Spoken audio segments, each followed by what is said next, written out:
அனைவருக்கும் வணக்கம். இது கேன்வா லேர்னிங் கோர்ஸோட பார்ட் 2 வீடியோ இது. இப்போ இந்த செஷனில் நம்ம என்ன பார்க்க போகிறோம்னா, ஒரு basic structure of the design. ஒரு டிசைன் பண்ணுறதுக்கு என்னென்னலாம் வேணும், ஒரு கஸ்டமருங்கிறவர் எப்படி இருப்பார், டிசைன் பண்ணுறதுக்கு என்னென்ன கலர் யூஸ் பண்ணலாம், என்னென்ன ஃபாண்ட் யூஸ் பண்ணலாம், கடைசியில் ஒரு சாம்பிளாக ஒரு லோகோ, சிம்பிளாக ஒரு லோகோ வந்து எப்படி பண்ணலாம் அப்படின்னு பார்க்க போகிறோம். ஃபஸ்ட்டு நம்ம பார்க்க போகிறது என்னதுன்னா, கஸ்டமர் அவத்தார்னு சொல்லுவாங்க. கஸ்டமர் வந்து எப்படி இருப்பார், ஒரு கஸ்டமருடைய பேசிக் இன்ஃபர்மேஷன் எப்படி இருக்கும் அப்படின்னா, ஒவ்வொரு கஸ்டமரும் ஒரு மாதிரி இருப்பாங்க. இப்போ ஒரு பெரிய கஸ்டமராக இருக்கார், ஒரு பெரிய கம்பெனி வச்சுருக்காருன்னா அவர் வந்து ரொம்ப ஹைலி ப்ரொஃபஷ்னலாக எதிர்பார்ப்பார். பயங்கர டோன் வந்து க்ளீனாக இருக்கணும், ஹெச்டி குவாலிட்டியில் வேணும், நிறைய எதிர்பார்ப்பார். இப்போ இதே வந்து ஒரு சின்ன பையன், இப்போ 2000க்கு அப்புறம் பிறந்த பையன், அவன் வந்து ஒரு ஃபேஸ்புக் ஆட் ரன் பண்ணுறதை கேட்குறான்னா, அவன் வந்து கொஞ்சம் பெப்பியாக எதிர்பார்ப்பான். அவன் வந்து ரொம்ப ப்ரொஃபஷனலாக இருக்கக்கூடாது, ரொம்ப கலராக இருக்கிறோம் அப்படிங்கிற மாதிரி அவன் எதிர்பார்ப்பான். அப்போ வந்து என்னென்னா, நம்ம அந்த கஸ்டமருக்கு தகுந்த மாதிரி டிசைன்ஸ் பண்ணணும். அதுதான் முக்கியம். நான் இப்படி தான் பண்ணுவேன், நான் இந்த கலர் தான் யூஸ் பண்ணுவேன், எனக்கு வேறு கலர்லாம் பிடிக்காது அப்படிங்கிற மாதிரி நம்மளுடைய இதை வந்து நம்ம எப்போதுமே வச்சுக்கக்கூடாது. நம்ம வந்து கஸ்டமருக்கு என்ன தேவையோ அதைத்தான் வந்து நம்ம எப்போதுமே கொடுக்கணும். அதுதான் ரொம்ப இம்பார்ட்டண்ட்டு. அப்புறம் பார்த்தீங்கன்னா பிராண்டிங்கிறது என்னென்னா, அது ஒவ்வொரு கம்பெனிக்கும் அது வந்து ஒரு அடையாளம். ஒரு குறிப்பிட்ட கலர் மட்டும்தான் ஒரு கம்பெனிக்கு யூஸ் பண்ணுவாங்க. ஒரு 4 கலர் தான் எப்போதுமே யூஸ் பண்ணுவாங்க. ஒரு குறிப்பிட்ட ஃபாண்ட்டை மட்டும்தான் யூஸ் பண்ணுவாங்க. அப்போ அந்த கலர்ஸு, அந்த ஃபாண்ட்ஸு, அந்த அந்த கம்பெனியோட லோகோ, அவங்களுக்குன்னு சில முக்கியமான விஷயங்கள்லாம் இருக்கும். அந்த கம்பெனிக்குன்னு ஒரு பிராண்ட் அம்பாசிடர் இருப்பார், அவர் ஃபோட்டோவை பயன்படுத்தணும். இந்த மாதிரியான விஷயங்களை மட்டுமே நம்ம கண்டினியூஸாக பயன்படுத்திக்கிட்டே வரணும். அந்த கம்பெனிக்கு எந்த டிசைன் பண்ணாலும் அந்த குறிப்பிட்ட இதை ஒண்டி நம்ம வந்து யூஸ் பண்ணிக்கிட்டே வரணும். அதுதான் ரொம்ப முக்கியம். அது வந்து பிராண்டிங். அடுத்தது ஃபாண்ட்டை பொறுத்த வரைக்கும் என்னென்னா, ஃபாண்ட்டில் நிறைய டைப் இருக்குது. இப்போ பாருங்கள், நான் ஒரு இது கிரியேட் பண்ணி காட்டுறேன். கிரியேட் போகிறோம், வழக்கம் போல் கிரியேட்டு. இந்த இன்ஸ்டாகிராம் போஸ்ட் ஆல்ரெடி இருக்குது, இங்கே வந்துடுறேன். இங்கே பார்த்தீங்கன்னா ஒரு பேஜுக்கு லோட் ஆகட்டும் வருங்க. லோட் ஆகிடுச்சு. இப்போ இதுலேருந்து ஒரு ஃபாண்ட்டை நம்ம முதல்ல நம்மளுக்கு தேவை ஒரு டெக்ஸ்ட்டு. இப்போ நான் என்ன செய்கிறேன், ஒரு டெக்ஸ்ட்டை எடுத்து போடுறேன். டெக்ஸ்ட்டுனா இங்கே இருக்குது பாருங்கள், லெஃப்ட் ஹேண்ட் சைடில் டீன் இருக்கா, அதை கிளிக் பண்ணிங்கன்னா நம்மளுக்கு வந்து டெக்ஸ்ட் ஒன்று இதெல்லாம் இங்கே லோட் ஆகும். இங்கே ஆட் ஹெட்டிங் அப்படின்னு கொடுத்துருங்க. கொடுத்தோடனே ஆட் ஹெட் வந்துட்டு இங்கே வந்து நான் என்ன சொல்கிறேன், லேன் கேன்வா அப்படின்னு டைப் பண்ணுறேன். இப்போ லேன் கேன்வா அப்படி இப்படி டைப் பண்ண உடனே இந்த லேன் கேன்வாங்கிறது கேன்வாஸ் சான்ஸ் அப்படிங்கிற ஒரு பேசிக் லோகோவில், பேசிக் ஃபாண்ட்டில் தான் அது வந்து வரும். இந்த ஃபாண்ட் நம்ம எப்போதுமே யூஸ் பண்ணுவோம், இது ரொம்ப பேசிக்கானது. இப்போ இந்த ஃபாண்ட் வந்து நம்ம சேஞ்ச் பண்ணணும். இப்போ ஃபாண்ட்லேயே நிறைய டைப் இருக்குது, நம்மளுக்கு தெரியும். Sheriff fonts, chance sheriff fonts அப்படின்னு நிறைய இருக்குது. இப்போ செரிஃப்னா அந்த ஃபாண்ட்டோட முனை வந்து லேசாக கூராக இருக்கும், அது கொஞ்சம் ப்ரொஃபஷ்னலாக யூஸ் பண்ணுறவங்க பண்ணுவாங்க. சான்ஸ் செரிஃபுங்கிறது அப்படியே முழுங்கின மணுங்கின மாதிரி இருக்கும். இருக்கு பாருங்கள், இந்த ஆண்டன் அப்படிங்கிறது ஒரு சான்ஸ் செரிஃபு. இது அப்படியே மனம் மழுங்கின மாதிரி இருக்கும். இப்போ இதே வந்து நான் இந்த ஷெரீஃபில் ஒன்று கொடுக்குறேன் பாருங்க. இந்த பாருங்க, இந்த ரவுண்ட் டெக் அப்படிங்கிறது, இது வந்து அந்த மொனை வந்து கொஞ்சம் அப்படியே மழுங்கின மாதிரி இருக்கும். இந்த எண்ணு முடியாமல் கொஞ்சம் வழங்கிட்டு இருக்கு, இந்த சி முடியாமல் கொஞ்சம் தூக்கிட்டு இருக்கு, இந்த மாதிரி இருக்கும். இது வந்து ஷெரீஃபு. இந்த மாதிரி நிறைய ஃபாண்ட் இருக்கும். ஆனால் இதில் பார்த்தீங்கன்னா நம்மளுக்கு ஹெட்டிங்லேயே நிறைய பிரிச்சிருப்பாங்க. ஹேண்ட் ரைட்டிங், கார்பரேட், டிஸ்பிளே, இந்த அம்புக்குறியை கிளிக் பண்ணிங்கன்னா வரும். பேராகிராஃப், சான்ஸ் செரிஃப், இதுலேயே வருது பாருங்கள், ரவுண்டு, மாடல், விண்டேஜ், இது மாதிரி நிறைய இருக்கும். இதில் எந்த ஃபாண்ட் வேணுமோ நம்ம சூஸ் பண்ணி இங்கே கொடுத்துக்கலாம். ஆனால் ஒரு டிசைன் பண்ணுறதுக்கு நம்ம மேக்ஸிமம் 3 ஃபாண்ட் தான் யூஸ் பண்ணணும். 3 ஃபாண்ட்டுக்கு மேலே நம்ம யூஸ் பண்ணக்கூடாது. 4வது ஒரு ஃபாண்ட் யூஸ் பண்ணலாம், அது ஒரு தடவை மட்டும் தான் யூஸ் பண்ணணும். இந்த 3 ஃபாண்ட்டை மட்டுமே தான் நம்ம பிராண்டிங்கிறதுனால கண்டினியூஸாக யூஸ் பண்ணணும்.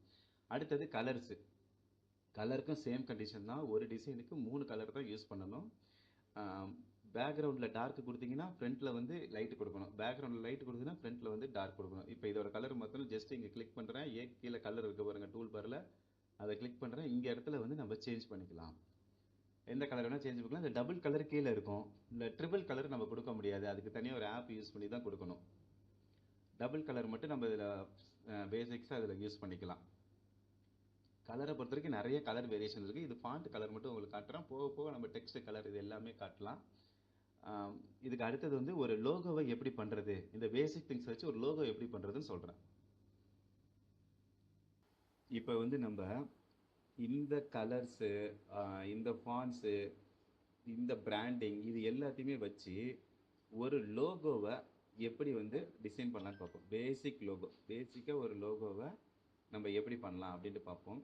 பொதுவாக லோகோன்னா நம்மளுக்கு தெரியும், அது வந்து ஒரு பிராண்டுக்குன்னு உண்டான ஒரு ஐடென்டிட்டி. அதை பார்த்தாலே நம்ம இதுதான் அந்த பிராண்டுன்னு கண்டுபிடிச்சிருவோம். இப்போ சன் டிவி லோகோ இருக்குது, கே டிவி லோகோ, இதே மாதிரி பெரிய பெரிய பிராண்ட் ரிலையன்ஸோட லோகோ, டாட்டா லோகோ, இப்போ இதெல்லாம் நம்ம பார்த்தாலே இது வந்து இந்த கம்பெனி இது கண்டுபிடிச்சிடும். அப்போ அந்த அந்த லோகோக்குன்னு வந்து ஒரு டிசைன் வந்து நம்ம நல்லா பண்ணணும். இப்போ இந்த லோகோஸ் எல்லாம் வந்து நம்ம கேன்வாவை யூஸ் பண்ணி ரொம்ப ஈஸியாகவே பண்ணலாம். இப்போ இந்த இடத்துக்கு வந்துடுறேன்.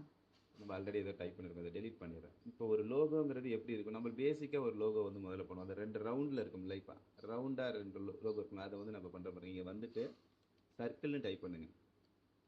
சர்க்கிள்னு டைப் பண்ணோன்னே ஷேப்ஸில் வந்து சர்க்கிள் வரும். அதை வந்து நீங்கள் எடுத்துக்கோங்க. ஷேப்ஸில் சிஆல் கொடுக்குறேன். இப்போ இதை கொடுத்துட்டு பாருங்கள், இந்த ரவுண்டு வருதா? இந்த ரவுண்டு தூக்கி சென்டராக வச்சுக்கிறேன். இதில் இந்த சென்டர் கலர் வரும். இந்த கலரை கிளிக் பண்ணி எம்டி ஆக்கிடுறேன்.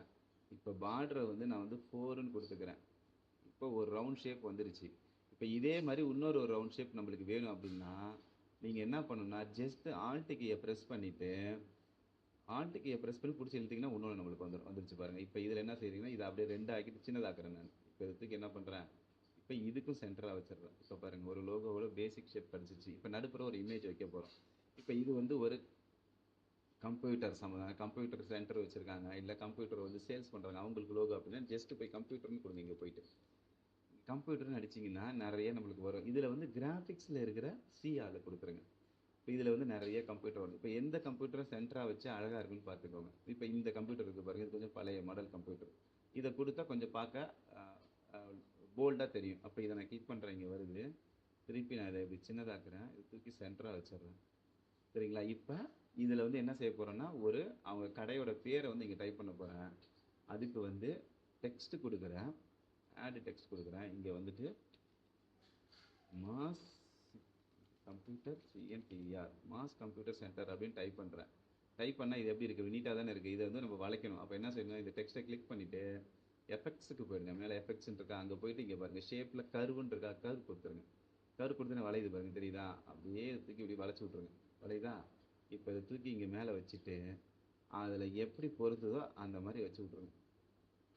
பொருந்துற மாதிரி வச்சுட்டேன்னா அவ்வளோதான். இப்போ இந்த அளவையும் கொஞ்சம் சின்னது பண்ணிக்கோங்க.